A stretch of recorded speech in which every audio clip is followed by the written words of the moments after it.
Greetings, film freaks. We are the Podcorn Kernels. Join us as we discuss the hard and often indigestible truths that are at the center of the fluffy and delicious world of cinema.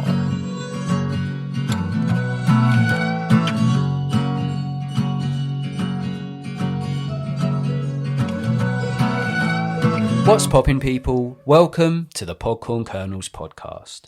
My name is Adam, and joining me in your earholes is Harry. Say hello, Harry. Don't hurt my mules! On today's episode, we will be talking about Prey. This is a 2022 film directed by Dan Trachtenberg and stars Amber Midthunder, Dakota Beavers, and Dane DiLiegro. IMDb describes the synopsis as follows. Naru, a skilled female warrior, fights to protect her tribe against one of the first highly evolved predators to land on Earth. Here is an original song to support the synopsis.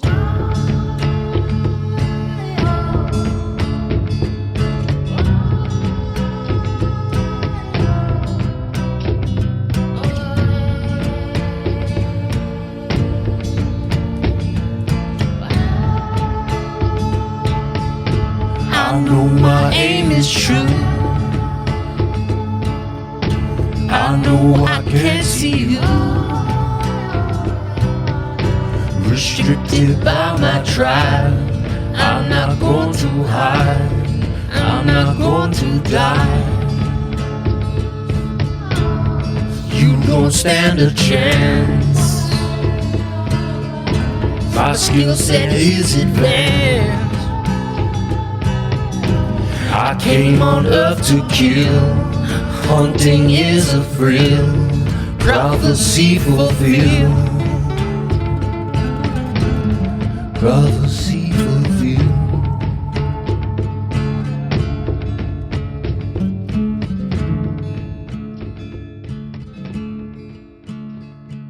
Let's start with some facts about the film. This is the 7th instalment in the Predator franchise, counting 2 Alien vs Predator movies. 7 too much. 7 too many. 6 too many. 6 too many. Stay at 1, you reckon? Well, nothing revolutionary's been done from 1. I'm not saying 1's an incredible film, but it is the epitome of 1987 action movie with a bit of a thrill to it, you know. Yeah, it's macho, it's muscles, but I still don't think any of them have succeeded more than the first one with Arnie. How many of them have you seen? Predator 1.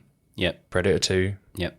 First Aliens versus Predator. Awful. Yeah. I think that's the one where they show the Predator has compassion and rips off an alien's tail and hands it to the female protagonist in the film and then says, you know, come with me if you want to live, essentially, without talking.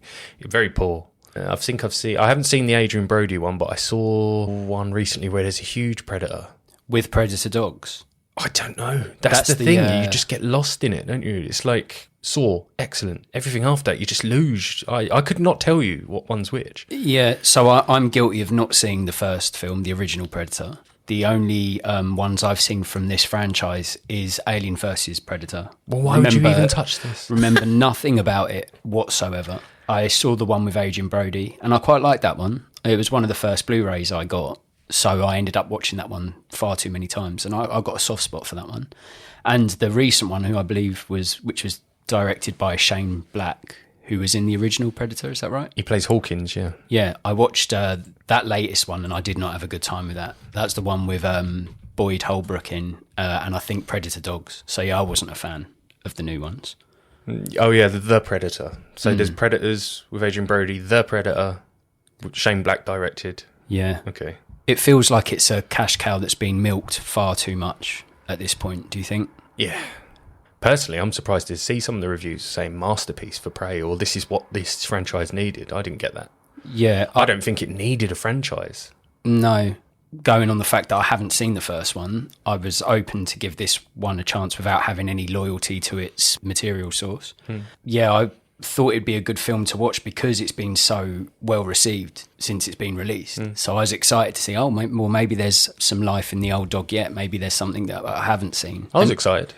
And again, I'm not well versed in all of the Predator films, but from the ones I've seen, it's cut and copy as far as I'm concerned. Mm-hmm. This movie was released with dialogue that was dubbed in the Comanche language. There is also an English language version and a version with Comanche subtitles. I don't know where you stand on this, but to have so many different versions with different languages, different subtitles, I wish they'd just gone all in with the Comanche language and just had it like Apocalypto was so good because it was set in with that native language.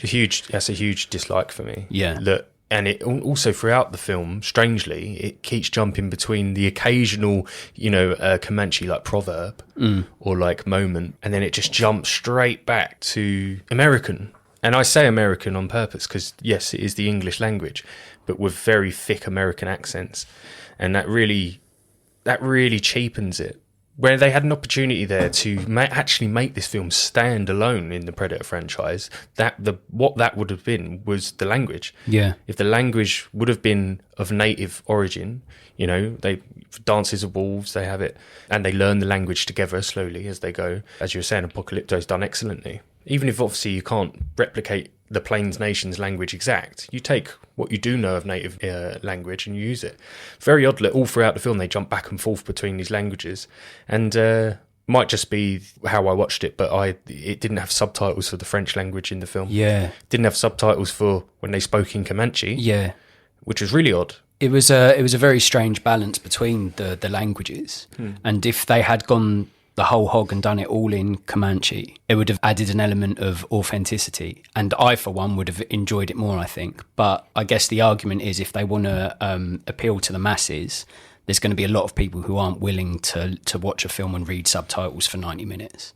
So I'm assuming that's the reasoning behind it. But for me, it would have been a much improved experience to have really felt the native tongue, the experiences that they had, and connecting with the tribe within the film. Well, it would be proof of theory, wouldn't it? Because Trachtenberg said he wanted it to be extremely authentic of the Comanche Nation, so much so that he didn't use that language. Yes. But he found a toothpick that apparently was authentic as a toothbrush.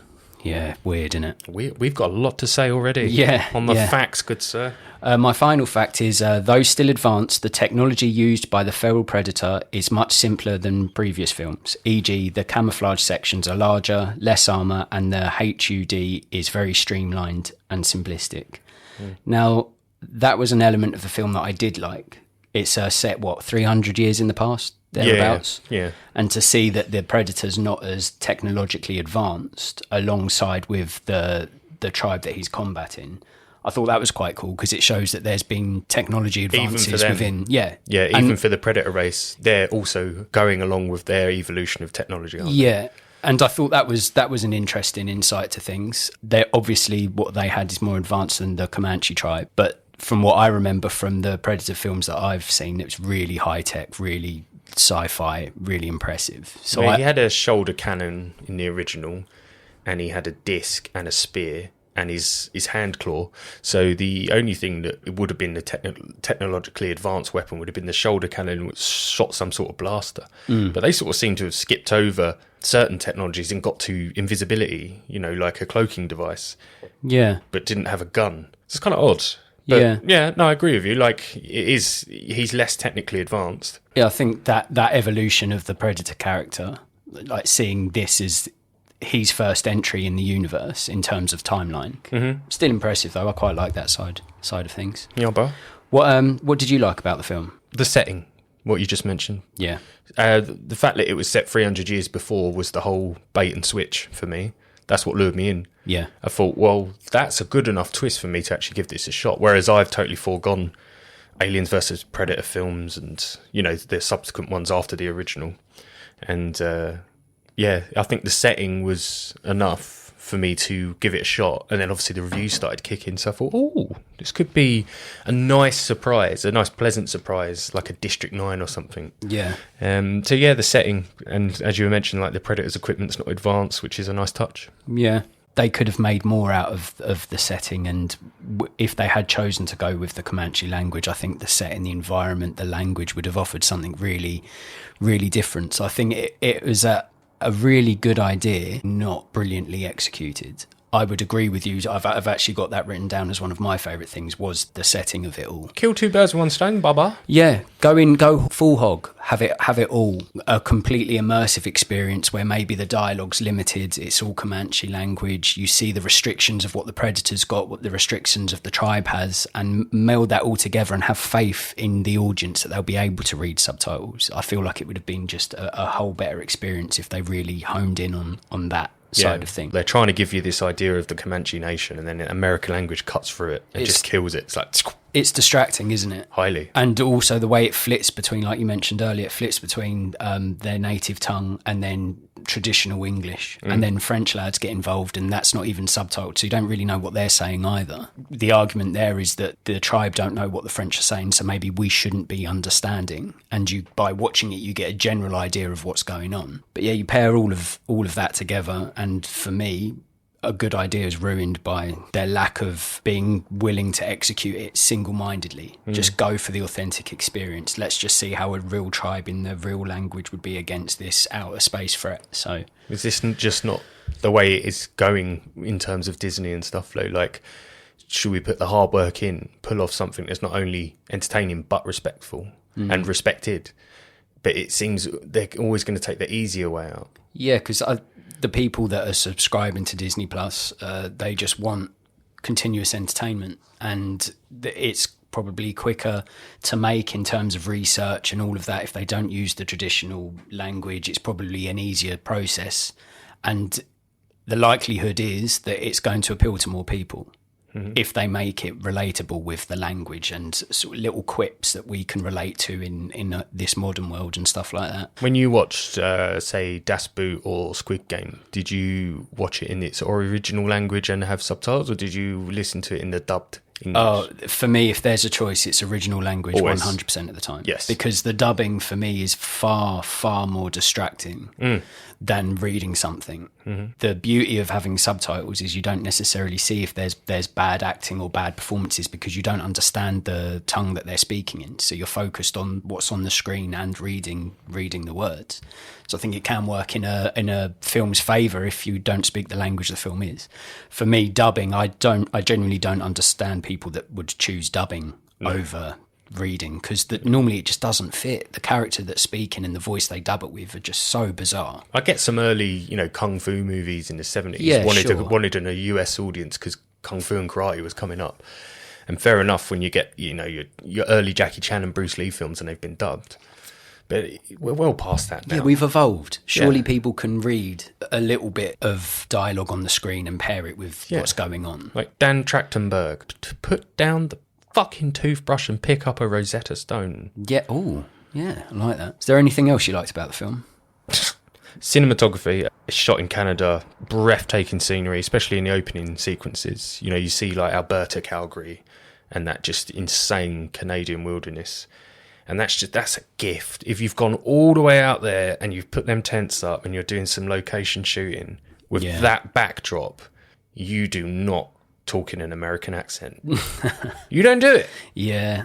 I should have listened to my story. I think hokey. It's quite a big hurdle to get over, isn't it? I mean, we've only just started talking about the film and it's come up many times, but I think it's fair to say that's something that grated on us both as fans of world cinema.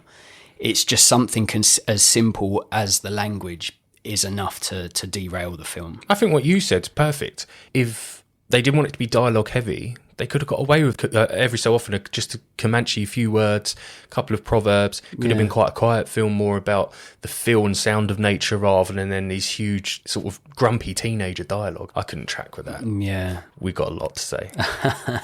I think I know your answer, but do you have anything else you liked about the film? Or are we done there? Nice little Easter egg, just one. The Raphael Andolini's flintlock pistol is in Predator 2. The Predator at the end of Predator 2 hands it to Danny Glover's character, Harrigan. And obviously a lot of people were like, oh, that's a nice touch. It means Predators have been operating for 300 years. And then Prey gives you that closure. Oh, that's cool. Yeah. That's nice. So the little flintlock pistols there, perfect. And that's an Easter egg. It's an unspoken thing. And that's quite a pleasant nod to fans of the franchise. Yeah. There's another one in the film where Dakota Beaver's character, Tarbear, says, if it bleeds, we can kill it. Didn't appreciate that one because broke the fourth wall, and it's like, oh yeah, I know what he means. Oh, Arnie said that in the first one. It's like, you didn't need it. The gun was good enough to give that nod. Do you feel... No. Okay. Yes, carry on. Do you feel as if you were a diehard fan of the franchise, I know you respect the first one and your interest kind of dwindled as the onslaught of sequels and remakes and reboots continued. Do you think for those people out there that are huge diehard fans of Predator, because I know there's loads of them, do you think they'd appreciate that little nod to the previous film? Oh yeah, totally. Yeah. But I don't know how you could be a diehard fan of the franchise, because, you know, it's the same concept over and over again. You know, there's the predators in the area in a different environment. It could be a jungle, it could be an urban city centre. You get your protagonist, and you just, every film, even my partner said 10 minutes in, she goes, so she's going to kill the predator. Yeah. I was like, well, yeah, it's a copy paste. It's FIFA, it's Call of Duty. It is literally a copy paste job every single time. I think that's the problem in large with franchises, and I think if a franchise can develop and evolve a storyline and give these huge iconic characters interesting arcs and develop the story further, then I think there's a place for it. But like you said, yeah, you can change the setting to 300 years in the past, but when the beats of the story is exactly the same every single time, you're not watching a new film, you're watching the same film just with a different skirt on, basically, and that's all that's happening. I'll be honest, there wasn't too many points about the film that I liked. Top of my list was probably, it was gore galore. Plenty of gratuitous violence that showcased the Predator's threat. I think the Predator's a gnarly badass, and when he is in full hunter mode, I enjoyed watching him being peak Predator. But that's like eating junk food. When you're consuming it, you're enjoying it. Afterwards, you might feel a bit hollow and be like, I wish I'd had something better. And that's my sentiment towards the film. When he was kicking ass, when there was the violent deaths, when it was action packed, I almost tricked myself in thinking, oh, this is all right. Good fight with a bear. Yeah. That was quite well captured. Yeah, the action scenes aren't awful. It's plenty of violence, and I like violence in my films, and I think that the Predator as a threat was well serviced. There was some really standout deaths and things like that, but I don't know if that's enough now. In my evolution of as a film lover, if that's enough now to make me enjoy a film in its entirety. I sort of switched off between those action scenes, and my interest would peak when he was fighting again. So yeah, I did enjoy that aspect of it, I suppose. Like you, I appreciated the setting. It's rare to see a sci-fi film set so far in the past, and I welcomed watching that fight between humans and supernatural beast that was set hundreds of years ago. But again, not enough to improve my overall reaction to the film. I think it could be setting the precedent for further sort of anthology-based films of the Predator set over different times, like Assassin's Creed, the game almost. Yeah.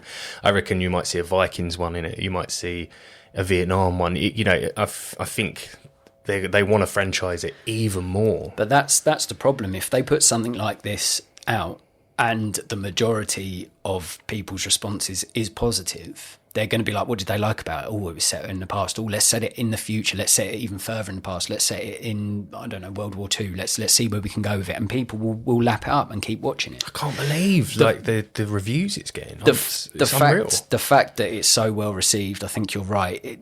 It won't be long till we get a Prey 2 or another reiteration of the title. And there'll be more to follow. Of course there will. Prey Valhalla. Yep. Yeah. Prey Afghanistan. Yeah. It's all going to happen. Yeah. And would not be surprised at all. The final thing I liked about the film was the dog. Yep. Knew you'd say it. Yep. There is a handsome woofer that is loyal and courageous, and any film with a dog in it pleases me. I like dogs. You like dogs? I like dogs. You like dogs? Yeah, I like dogs. Little snatch reference there. Yeah. But, I mean, I had a little smile on my face when he was on the screen. He's a gorgeous dog. So, yeah, I'm scraping the barrel here, but definitely appreciate the fact that there was a dog throughout the film.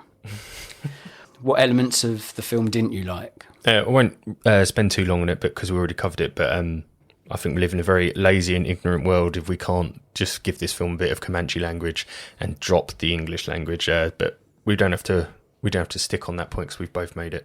But yeah, ergo Apocalypso, prime example of an excellent film that had the confidence and courage to apply a native American language to it and trust its audience. Yeah, that's it. Anyone listening to this could be like, oh, you're really going on about that point. But the fact is that you look past that, and from two film lovers, there's this really strong opinion that we wanted to be enveloped with this film. We want to be completely absorbed by it with its own language, with the authenticity. We were both really hopeful of this really immersive experience that looked at a different civilization that we don't necessarily understand. And instead of going all the way in, they just dipped their toe and then played it very safe, I felt. And I know it's something we clearly feel strongly about, but if you're going to do it properly. Go all in. Almost like a teen drama, wasn't it? Yeah, very much so. Because a lot of the language comes from really young actors, very polished, very shiny actors, and it just had that sort of Twilight Jacob sort of thing going on, and I couldn't look past it. I wanted it to be gritty and raw, and it weren't. It's an odd balance considering how graphically violent it is, and then to have it in the scope of a young adult, which I think it's a good idea in its concept. I think it's great that the film decides to have a female protagonist. But then with all the like moody teenagers in it, it did feel very, very YA, very young adult, very like, oh, is this a coming of age story, or is this a man versus or woman versus beast story? Mm-hmm. For me, it couldn't decide on going all the way with one thing. Mm-hmm. And that's backed up by the fact that they shied away from using the language. But we'll leave that one there. You're right. We've covered that. We just added another 4 minutes on that point. Exactly, yeah. I could probably do an hour on that same point, to be honest, because, But what else didn't you like about it? I didn't like Naru's character arc. I didn't find it realistic or believable that she was, in a time where she was almost fighting masculinity. And the fact that, she's like, someone asks her, why do you want to be a hunter? And it's like, because none of you think I can be. It's inaccurate, man. It's lazy. Native Indians were matrilineal in their culture. It meant that all of the birthrights passed down through the female blood and female gene. And there was a native Indian woman called Witamu, who was a female chief of the Pocasset tribe, and she led soldiers into battle. She led fighters and warriors into battle, and she used bows and axes. So I think to make out that they believed women should be cooking, like there's a gag in it, isn't there, from one of the young grumpy teenagers, like, oh, why are you here? We don't need a cook. It just cheapens it. It's distracting, and actions speak louder than words, hence why you get your Ellen Ripley's in Alien not having to have this battle of masculinity, because she proves through her actions and throughout the film that she is strong, intelligent and brilliant. She doesn't need to have these cheapening dialogue sections with guys where she's trying to prove her worth as a tracker or a hunter. So I didn't respect the character arc. I found it broke the illusion of film, and I don't like that. You could call it woke, and you could also call me conservative, right wing. It's not the case. What I'm trying to say is making it very obvious that she's being oppressed by toxic masculinity, I don't think is true of the time. Female Indian women were strong, had a heavy sway on the politics of their clan and culture, and they were matrilineal. It does an injustice to the Comanche, especially when he said, Dan Trachtenberg said he wanted it to be realistic of the Comanche people. Yeah. It did feel like it was a more modern subject matter that they were trying to portray, and it was about female empowerment. But within the film, it's not as if she gets to show her strength in front of these guys that are belittling her because of her gender. Like they spoiler alert, but they get killed off quite early. So it's not a case of, I'll show you. And in terms of the wider scale of the film, I don't think it necessarily added anything to the fact that she wanted to hunt because she wasn't allowed to. Mm-hmm. I think the film, if they focused on her, a brilliantly intelligent character who thought outside the box to fight the predator, I think it's marked as red. We know she's strong. We know she's independent. We know she's fierce.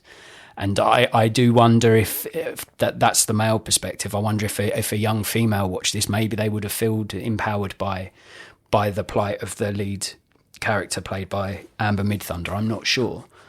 But for me, it's not a film where I think it needs to be politicised, where it needs to have any ulterior motive. It's a very simple film about humanity against a beast.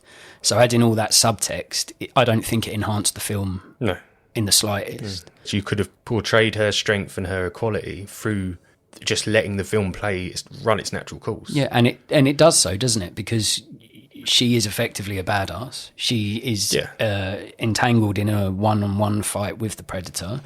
And I don't think it's even a spoiler because, like your partner said, you watch this film from very early doors. You know exactly where it's going to go. Mm-hmm. You're not ever thinking, the Predator's going to smash this. The Predator's going to win. It's just not going to happen. And the lead rarely dies in any Predator franchise. Exactly. You know, Arnie lives, Glover lives, Adrian Brody lives. Can't remember. I don't remember. And that's the one I've seen a good few times. Yeah. Olivia Munn in The Predator, she lives, I think. So I don't know. They all go on to, they usually go on to live. So the franchise does give away quite a bit if you start Prey and you're quite well versed with the copy-paste jobbies. Yeah. Any other aspects of the film you didn't like? They reveal the Predator way too soon. It kills all suspense. Yeah. You know, within the first 10, 12 minutes, you see the ship go and it flies off and its cloak hits in, and then you see partial Predator stand up and then he becomes cloaked. And before they've not built suspense. No. They've not. Imagine if you're watching Jaws, right? And within the first 10 minutes, you see the shark. That whole film is shit now. Yeah. If you see that shark really early, you've lost suspense. You've lost everything that would have captivated your audience. Do you know when that Predator should have first shown up? Go on. When the bear attacked. When the bear attacks the girl is the first time you should have seen that Predator, because how they tried to portray it in the film is that's the first time she sees the Predator. That's the first time the audience should see the Predator. Yeah. You see him way too soon, and it becomes this odd one where you actually following two stories. Yeah. It's not really a Predator anymore, is it, if your audience have seen him? See, that's an interesting point, and I don't necessarily agree with it, because I think the film, for all its faults, I think it does a good job in it being about the Naru versus the Predator. I didn't persuade you, not even with my Jaws bit. You did, and there's solid argument in your favour, but for me, the film quickly shows you that it is Predator versus Naru, and part of me, I don't know if I could have stomached longer of that film by drawing it out. Okay, let me. That is a diss by diss. Diss by proxy. Diss by diss. So if I was to say to you, John Doe 7, you see his face, you know his full identity within the first 10 minutes of 7. Are you now enjoying that film more? No, because that point taken. I win. Well, it's not about winning. It's I agree in that context. I've been waiting ages for an argument. In this film, I think it helps that we know the Predator's there and it gets straight into the action, and then it's 1v1 type scenario. In films like Jaws, like Seven, the suspense is built to the point where the audience almost can't take it, and they're happy to have a longer runtime because it's so engrossing. What I'm trying to say is I wasn't engrossed enough, and I don't think I could have had another half an hour of this film to build up the suspense. Now, if they had made that film and there was more suspense, it might have added something to it. But you can use suspense through first person. So Spielberg does it in Jaws. He uses the camera, and obviously there's lots of chatter that the mechanical shark broke, hence why he uses the camera from the point of view of the shark. They did that in the original Predator, and they were doing it in this film. Much like the language, they jump back and forth between the both, third and first person. So in this film, you're supposed to see the world through the Predator's eyes, and he's the way he has heat signatures, he sees the body heat of something. That's still revealing there's a Predator. Yeah. I just think you shouldn't have seen the physical exterior of a Predator or its ship at the start, because it's almost like, oh, here we go. Kind of, yeah. I take your point. I take your point. Thanks. We move on? Yeah. What else didn't you like about it? David Fear of Rolling Stone magazine said it is the long-awaited masterpiece, and compared Midthunder's character to that of Ellen Ripley of Alien. No. This man should not be allowed to review films or write anything down. That's a wasp. That's a wasp. I am now uncomfortable in Wait, this podcast. What film is that? Never Stopping. Yeah. I got to go deal with this wasp. I'll be right back. Stop. There is a wasp. We'll pause the pod while we'll capture the wasp. Hang on. We'll get back to you. Hang on. The Wasp has been now dealt with humanely. We ushered him out of the window. And after that little bit of break in the podcast, the suspense that was lacking in Prey has now filled the room. Heart rate has risen. But it's sorted now, so we continue. We just do it. Yeah. I only have one more point to make. Okay, make it. So I'll make it real quick. I'm real sorry. So, you know, at the start of the film, she keeps trying to throw an axe to kill a deer. Doesn't work. She then tries to throw it at a rabbit. Doesn't work. So she has this ingenious idea of tying rope to her axe. And that helps her kill stuff, apparently. She starts throwing it. And then she kills her first few rabbits. And her brother talks to her about her kuntaha or kontame. I can't remember what it's called, but apparently it's your journey into becoming a hunter. You kill your first prey. Yeah. Yeah, you kill your first prey. Now, that would imply that she has never killed a person. Because if you're killing people, what's the big deal about killing a lion or something? You know? So, when it actually comes to it in the film, she kills like 4 French trappers without even thinking about it. There's no shock factor to her. I've just killed a man. I've never even killed a rabbit until recently. Yeah. And now she's just killed 4 dudes. Yeah. And I felt like that was quite a plot hole, because I thought, well, you can't go from missing rabbits and deers and then you just totaled 4 French dudes with guns. Yeah. And being totally okay with it. While being pursued by an invisible alien. Yeah. Like she was... Yeah, that's a fair point. I understand. I think it's more of a convenience thing. They added an extra peril path with the French trappers that didn't really add anything to the film, other than showing the protagonist what the Predator was capable of, I guess. Mm-hmm. And I didn't think of it, but you're probably right. I mean, there's a lot of things in this film that was just there for convenience to move the story along, and I'd go with that one, yeah. It stole from Dances with Wolves as well. Did it? Yeah. I haven't seen the film.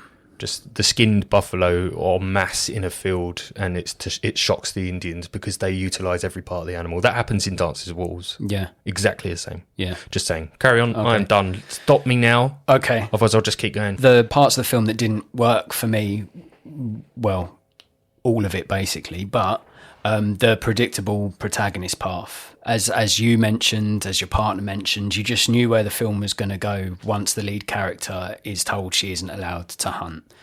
Disgruntled at her lack of opportunity, angry that she can't join the hunt, sets off on her own, showdown with a space beastie, ends up proving everyone wrong. And it was so paint by numbers. Mm-hmm. There was nothing exciting. And I think the film falls short of the expectations that were laid out by people's reviews and all the hype surrounding it. Because it's been everywhere recently how good this film is, how amazing it is. It breathes life into the franchise. So I really was built up to think that this could be a breath of fresh air. I was really excited to see it. And for me, yeah, there was no new ground trodden, nothing groundbreaking at all whatsoever. So yeah, that for me, just pretty bland. The lack of interesting characters as well was something that bothered me. In a film where you're supposed to care about the Comanche people, I couldn't care less. No. All characters were one-dimensional, and not once did I feel any connection to their struggles. In fact, I kind of wanted the Predator to win, because the writing of the characters offered zero development or interesting arcs. I couldn't stand her brother, Dakota Beaver's character. But there wasn't one... I mean, Amber Midthunder does a good job as Naru, I guess. Like, she was watchable, did well in the more action-packed scenes and stuff like that. It's worth saying that I'm the sort of person that watches The Chase, which is a quiz show in Britain. Fanny Schmeller. Yeah. Do you want to explain that? Oh, it was one of the answers. Yeah. And Bradley Walsh just cracked up. Yeah. I just always recall it, Fanny Schmeller. It's a funny one. I watch that programme and I root for the people you're not meant to be rooting for. I root for the chasers, yeah. Mm-hmm. So maybe that's a me problem, because I was watching this like pleading for the Predator to win. And that, for me, doesn't speak to a good film when you want the villain of the film to win. No. Did you want Ralph Fiennes to win in Schindler's List? Of course not. No, obviously not. Yeah. Yeah. But yeah, for me, I didn't care about the Comanche people, and you really were supposed to. You were really I hope this Comanche this proud tribe, nation. Yeah, this out of world beast is coming on. I want to see him get done. So what? He's more technologically advanced. I didn't care. I wanted the Predator to win, just to be something a bit different. Mm-hmm. And I don't think that was the film's intention whatsoever. So for me, yeah. And the final thing I didn't like, and I guess it's the most damning, is I just found it boring. Straight up. Just totally boring. I'm with you on that. I am, because we both went in, by the sounds of it, we both went in with high hopes. Yeah. And we really did. Yeah. And it's straight from the get-go, you start to feel, oh, fuck. Here we go again. Yeah. And I can't stress enough, I wanted to like it. As someone who's got no affiliation with the franchise itself, it was like a clean slate for me, because I knew it was, in terms of timeline, it's the first film 300 years ago, so it's the first one, so I could theoretically watch this one, and if it's as great as everyone makes out, then I watch them all in order, and I might find a new love for a franchise that's I've always overlooked, but that's not the case. It was, despite the interesting setting, solid action scenes, and some decent violence, I couldn't help but just feel bored, man. Hollow. The franchise feels milked to death. And that's only seeing the more recent adaptations. And I just knew how Prey would play out. So I'm just really surprised how it's been so well received. It just felt so formulaic. And I think that's why we are sounding so disappointed. Like you said, expectations, it killed it for us. And I just did not enjoy it. Me neither. No. I have some questions if you're interested. I think I know the answer to all of them. Do you think Prey deserved a cinematic release? No. That's the quickest asked and answered question we've had, I believe. I think they asked and answered it by not giving it a cinematic release. I did read some tripe about how, because it didn't have the superstar power of Arnold Schwarzenegger or Danny Glover, Oh, yeah. that's why it didn't go to cinema. Oh, please. No, it's not a film that I watched through a streaming service and thought to myself, oh, I wish I'd seen this on the big screen. There wasn't enough there. I mean, it looked good. It looked decent. It was well shot. The music was fine. As I mentioned, the action sequences were cool and all of that.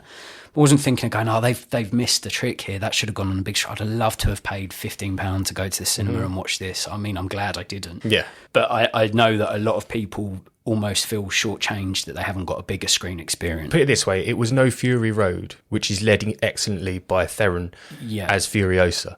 That is an incredible female-led action film. I don't even want Tom Hardy in it. I want her. Yeah. That is an excellent cinematic film blockbuster. This deserves to be on streaming, maybe daytime television. Yeah. Yeah, I'd agree with that. Again, I've got a question and I feel like it's already been answered, but I've got it, so I'm going to ask it. Prey has been well received since its release, scoring a 7.3 on IMDb and plenty of acclaim from the general public. Do you think this is a fair representation of the film, or do you think audiences are too easily pleased? I think it's a mixture of audiences. Obviously can be too easily pleased. I don't think there's anything wrong with, like, say, loving your six Fast and Furiouses or your fourth Conjuring or something. But I think there's also a mix, because a lot of quite highly regarded critics are giving it high praise, which can lead your audience into enjoying it. I could come off arrogantly here or get us cancelled really quick, but I do think there is an element of fear nowadays that if you show criticism towards, say, a film where your protagonist is a woman, I feel there could be fear of kickback, or you're just saying that because you're misogynistic. Yeah. Or something. Very similar to the Charlie's Angel release with Elizabeth Banks, I believe. She said it was due to masculinity, and it wasn't. It was just a bad film. Yeah. You can have both. Most films that are awful are male-led films. Yeah. They are. And I totally agree with you in that sense. I think it appeals to the masses. I think people may be saying how good it is out of fear of missing out of people saying this is really good. So the sheeple will be like, oh yeah, no, this is a really good film. I think there's an element of that. I think there's an element of loyalty as well. If people loved the franchise, whatever they release, because they've got an affiliation and association with the Predator franchise, they'll like any old shit that they bring out. Yeah. And I think they would go to the cinema, they'd watch it on streaming. They could do another 10 Predator films and they'll have that fan base. There is an argument to be had that the people that are really praising this are people that already love it. So of course they're going to love it. If you like a cheeseburger, you're going to like a cheeseburger, whether it's the best cheeseburger you had or if it's a shit 99p one from McDonald's. You like it, so you're going to enjoy it. Ron Swanson. Pretty much know what you like. Meat. Yep. You were given the chance to write and direct the next Predator film. Which time period would you choose and where would you set it? Ooh, that's a good one. I'd set it in the Dark Ages, because, say, 5th, 6th century, they're so fearful of God and they live in poverty and there's disease everywhere. Look, for an actual embodiment of the devil on earth, it would just be hilarious to see like a priest finally see something he's been professing for years, lose his shit, and a predator just puts a good old spike in him. Oh, that's not an anti-religion thing. It's just, it would be funny in a world where they profess the devil and the demons, now live in poverty, keep banging out kids and get hungrier and hungrier. Yeah. Oh shit, there's an actual devil. Yeah. Yeah, Dark Ages, 5th to 7th century. I'd watch that. Yeah. And they wouldn't be well equipped to combat the predator in those times, would they? No, They're not like I don't even think they had full armour in them days. Full 5th to 7th century, it's post-Romans, so Roman Empire's gone, so all of that antiquity and that organisation's gone. It was very ruffian. It was like the Allans and stuff, like different, very weird travelling, migrating tribes. Yeah. So rumours travel through the trade lanes. We're going into this. Yeah, that would be interesting, though, seeing it from a religious perspective and just being completely certain that it's the devil in a strange form and then trying to combat it. I don't know how they would fight it with, forks? Yeah, long spears, the occasional sword from the Bronze Age, I suppose. Maybe in that film, the predator they send down to fight him is like the runt of the litter, so he's a bit shit, but even against that group of people, he'd probably still be decent enough to beat them. And every predator has different names, like the city killer, the feral predator. I'd call mine the Schnuck-Turk. The Schnuck-Turk? Yeah. Sounds good. Do you want to hear where I'd say it? Yeah. Dinosaurs. That's cool. No people. And if it's dinosaurs, if by Dan Trachtenberg's hypothesis, his technology would be, well, he might not even climbed out of water yet. No, but I see that they're at their foundation level. They've just come in, they've decided they know they want to be apex predator, they want to be able to kill the biggest and the best, and they end up coming up against dinosaurs. That's cool. No humans, just and then almost in a weird way you solved the language problem. The predator would kind of be the protagonist in a way, up against a dirty T-Rex or like a horde of raptors or something. I'd watch that. I'd quite enjoy that. I can't imagine he'd last against raptors. Maybe a predator, maybe a T-Rex, because he could lead a large T-Rex into a trap. But a pack of raptors, I think, he'd take one down. But then clever girl gets him on the right. Yeah, I'd like to see that. I don't know what I'd maybe call it. Prehistoric. Prehistoric. That sounds like a kid's tour at the National History Museum. It does, doesn't it? Prehistoric. Comes with a free yogurt. Yeah. Froobs. Sponsored. Prehistoric. Yeah. Could work. So what would you rate Prey out of 10? 4. Okay. I mean, I'm a bit higher than that.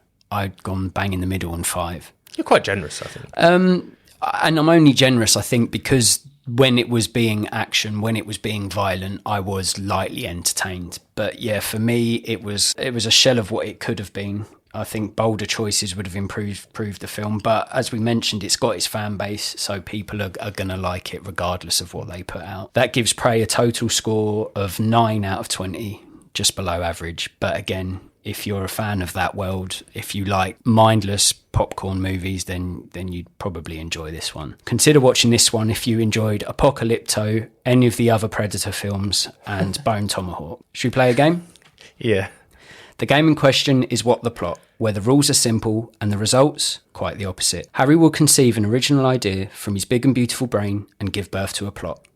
It is then down to me to nurture this thought by providing a film title, genre, cast, and anything else I can think of to raise this brainchild into a fully functioning film concept. Over to you, Harry. Set this one just a little short distance in the future, maybe 10 years from now. Essentially, the idea behind the film would be that kids now needing some form of rehab to detach themselves from the digital world, be it their phones, their Xboxes, television. It's come to a point where, the evolution of their hand is changing because of the way they hold phones, because of the way they sleep whilst holding their phone and stuff. And so the government set up a rehab facility in the middle of the Siberian wilderness where kids have to go. No digital. It's a digital detox. And the film follows the plight of the kids in the facility, literally going through cold turkey like you would heroin or tobacco or alcoholism. So it's to show the extremes of what you're missing, I suppose, in the natural world, because you're stuck in this digital world. And it could potentially be like a prison break, or a potential for a prison break, because they're so addicted to the digital world. Essentially, yeah, that would be the plot. I think prison break, a big theme on the reliance now on these little screens filled with these imaginary worlds. TikTok would be in there, Instagram, Snapchat, they'd all be in there, and they'd be like the drug. Like maybe they could be a bit arty with it. When you log in, you get a rush. I don't know. Something, nice subtext on drugs, addiction, maybe, lift your head up from what you're doing and see the world. That could be played quite well. I think it would be a interesting film to see. I've got no character names for this. Don't need them. No. I actually think you've already given the title for the film. Say what? I think through your explanation, you've given a title for the film. Gift him mine ears, good sir. So, just to clarify, the film's set in 2032. Kids now need rehab to disconnect from the digital world. The government set up a rehab for digital detox, and the residents of the centre have to go cold turkey to get over this pandemic of people that can't be without their phone. Mm-hmm. I mean, we're seeing that now. Mm-hmm. Like, I'll find myself sitting there between doing stuff, and without even thinking about it, I'm aimlessly scrolling through my phone. It's not even something I think of. It's just there. So that's a really interesting idea. I could see that gaining some traction. Yeah, it's quite a problem that I think is only going to get worse with time. Directing this film, I would see Alex Garland, who's directed Ex Machina, Men, Annihilation. He's a really interesting director that his films almost feel like Black Mirror episodes, like What If sort of things. I could see him being really good in the lead. It'd be quite dark. Sorry, as the director. Yeah, it'd be quite dark, quite menacing. You could have, like, in casting of the children, I think it would just be unheard of child actors. Yeah. I'll tell you what, I'd have Harvey Scrimshaw, who played Caleb in The Witch, as one of the children, because he had a really good, solid performance in that. He's a little bit older now. I'd like to see him further his career in a role that would probably be really interesting to see. Had that great performance with The Possession. Yeah. So he can have his little sweaty breakdowns. So I could see him being the one within the rehab centre trying to rally the troops, so to speak, and get them to want to escape this prison. And ask some interesting questions, because it speaks to a age group that are so dependent on social media and their technology. Mm-hmm.